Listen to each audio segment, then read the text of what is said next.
프로야구 시즌 막바지로 향할수록 한 경기 한 경기는 단순한 승부 이상의 의미를 갖게 됩니다. 특히 가을 야구 진출을 바라보고 있는 팀들에게는 작은 실수 하나가 순위 경쟁의 흐름을 완전히 바꿀 수 있는 중요한 순간이 됩니다. 롯데, 자이언츠 역시 아직 포기할 수 없는 희망을 품고 있었습니다. 순위표에서는 8위에 머물고 있었지만 남아있는 경기에서 반전을 만들어낸다면 기회를 잡을 가능성은 남아있었습니다. 이를 위해 가장 필요한 조건은 분명했습니다. 바로 승리를 쌓아 올리는 것이었습니다. 특히 SSG 랜더스와의 인천 원정 3연전은 롯데에게 매우 중요한 승부처였습니다. 최상의 시나리오는 3경기를 모두 가져오는 것이었지만 현실적으로도 최소한 위닝 시리즈를 확보해야 가을 경쟁의 불씨를 이어갈 수 있었습니다. 하지만 첫 경기부터 롯데의 계획은 흔들렸습니다. 11일 경기에서 4대8로 패배한 데 이어 다음날 경기에서도 1대9라는 큰 점수차 패배를 기록했습니다. 결국 3연전에서 최소 목표였던 위닝 시리즈 확보도 어려워졌고 연패라는 부담까지 떠안게 됐습니다. 무엇보다 아쉬웠던 부분은 첫 경기 초반 흐름을 내준 것이었습니다. 야구에서는 경기 초반 분위기가 전체 경기 결과에 큰 영향을 미칩니다. 롯데는 초반 실점 이후 추격의 기회를 만들지 못했고 결국 상대에게 주도권을 넘겨주고 말았습니다. 첫 경기 선발로 나선 제레미 비슬리는 결과만 보면 아쉬운 기록을 남겼습니다. 그는 5이닝 동안 8피안타와 1피홈런을 허용했고 7실점, 6자책점을 기록하며 패전투수가 됐습니다. 하지만 김태형 롯데 감독의 분석은 조금 달랐습니다. 단순히 기록만 보고 투수가 무너졌다고 평가하기에는 내용적인 부분에서 긍정적인 요소도 있었다는 것입니다. 김 감독은 경기 전 취재진과 만난 자리에서 비슬리는 구위 자체는 괜찮았다.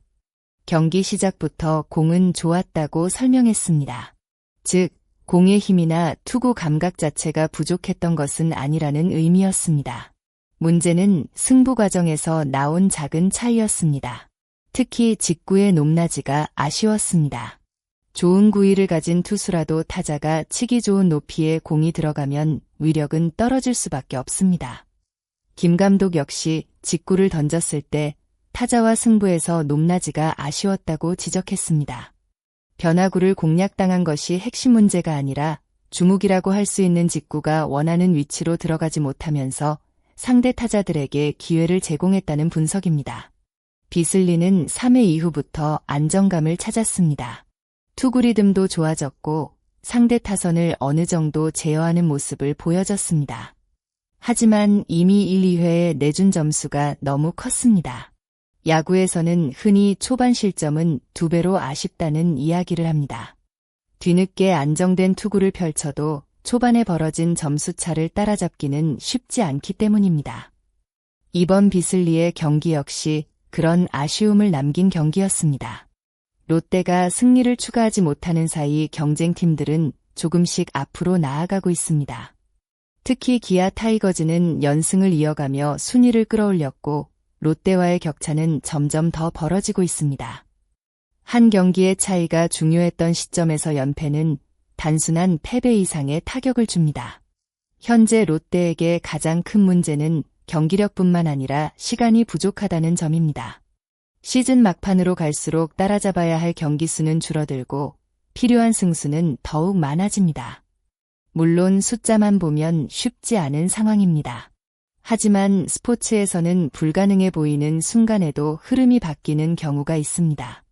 중요한 것은 남은 경기에서 얼마나 집중력을 유지하느냐입니다. 롯데가 다시 경쟁력을 보여주기 위해서는 선발진의 안정이 무엇보다 중요합니다. 초반부터 흔들리지 않는 경기 운영, 수비 집중력, 그리고 필요한 순간 터지는 타선의 힘이 모두 필요합니다. 특히 강팀과의 경기에서는 한두 번의 실수가 곧 패배로 이어질 수 있습니다. 지금 롯데에게 필요한 것은 완벽한 경기가 아니라 승리를 만들어내는 경기입니다. SSG와의 3연전 마지막 경기에서 선발 등판하는 엘빈 로드리게스의 어깨는 더욱 무거워졌습니다.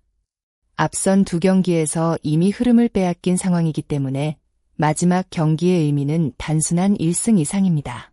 연패를 끊고 분위기를 바꾸는 계기가 될 수 있기 때문입니다. 선발 투수가 긴 이닝을 안정적으로 책임져 준다면 불펜 부담도 줄어들고 타선 역시 보다 편안한 상황에서 경기에 임할 수 있습니다. 롯데에게 필요한 것은 극적인 한 방만이 아닙니다. 기본적인 경기 운영에서 흔들리지 않는 모습이 필요합니다. 선취점을 내주더라도 빠르게 따라가는 힘, 위기 상황에서 추가 실점을 막는 집중력, 그리고 마지막까지 포기하지 않는 자세가 중요합니다. 김태형 감독 역시 현재 상황을 누구보다 잘 알고 있을 것입니다. 시즌 막판 순위 경쟁에서 중요한 것은 지나간 결과에 머무르는 것이 아니라 다음 경기를 어떻게 준비하느냐입니다. 비슬리의 경기 역시 실패라고만 볼 수는 없습니다. 좋은 공을 가지고 있다는 가능성을 확인했고 보완해야 할 부분도 명확해졌습니다. 결국 중요한 것은 같은 실수를 반복하지 않는 것입니다. 롯데 자이언츠에게 현재 상황은 분명 쉽지 않습니다. 경쟁 팀들과의 격차는 벌어졌고 한 경기 한 경기가 더욱 부담스러운 상황이 됐습니다. 하지만 야구는 끝까지 결과를 알 수 없는 스포츠입니다. 시즌 마지막 순간까지 어떤 팀이 집중력을 유지하느냐에 따라 분위기는 달라질 수 있습니다. 이번 SSG전에서 아쉬운 출발을 했지만 남은 경기에서 반전의 계기를 만들 가능성은 여전히 존재합니다. 중요한 것은 선수들이 현재의 어려움을 어떻게 받아들이고 극복하느냐입니다. 비슬리가 보여준 것처럼 좋은 구위를 가진 선수도 순간적인 제구와 승부 판단에서 결과가 달라질 수 있습니다. 롯데 전체가 이번 경기를 교훈 삼아 더 단단해져야 하는 이유입니다. 팬들이 원하는 것은 단순한 승리가 아닙니다. 끝까지 포기하지 않는 모습, 마지막 순간까지 최선을 다하는 팀의 모습입니다. 과연 롯데는 남은 경기에서 다시 분위기를 바꾸며 가을 야구 희망을 이어갈 수 있을까요? 엘빈 로드리게스는 무거운 책임감을 안고 팀을 위기에서 구해낼 수 있을까요? 그리고 비슬리는 이번 아쉬움을 극복하고 다시 반등하는 모습을 보여줄 수 있을까요? 여러분은 현재 롯데의 상황을 어떻게 바라보고 계신가요? 앞으로 롯데가 반전을 만들어낼 수 있다고 생각하시나요? 여러분의 생각을 댓글로 자유롭게 남겨주세요. 영상이 재미있으셨다면 좋아요와 구독으로 큰 응원 부탁드립니다. 여러분의 관심과 댓글 하나하나가 더 좋은 야구 콘텐츠를 만드는 데 큰 힘이 됩니다. 끝까지 시청해주신 모든 분들께 진심으로 감사드립니다. 다음 영상에서도 더욱 흥미롭고 깊이 있는 야구 이야기로 찾아뵙겠습니다. 감사합니다.